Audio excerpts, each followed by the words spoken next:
नाज़रीन मोहरो मां ख़बर ॾींदारूं। शान गौसे आज़म दस्तगीर कॉन्फ्रेंस किंजर बैंक्वेट कंबट शरीफ में थी गुज़री, जेका ज़ेरे एहतमाम फैज़ान दस्तगीर जमायत पाकिस्तान जी दस्तगीर तंज़ीम खादिम अल-फ़ुक़रा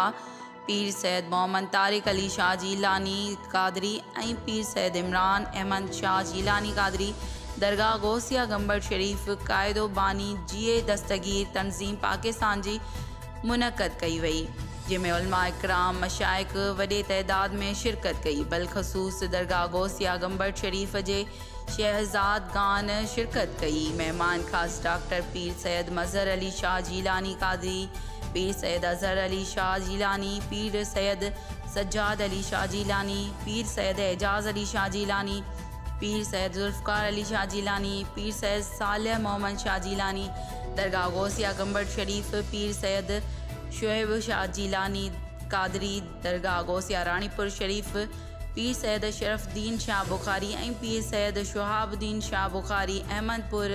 शरीफ पीर सैयद अहमद रज़ा शाह राशिदी,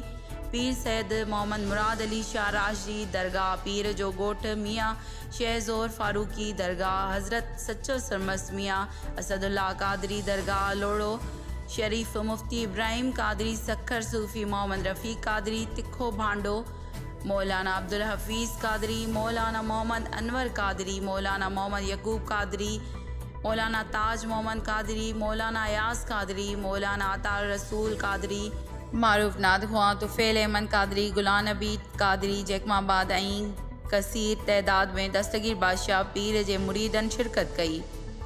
जॾहिं त पीरनि जे पीर अब्दुल कादिर जीलानी दस्तगीर बादशाह जी ज़िंदगी संदन ॾिनल दर्स ते रोशनी विझंदे दिलनि खे मुनवर कयो वियो। रिपोर्ट आफ्ताब अहमद सूमरो, अमल न्यूज़ मोरो।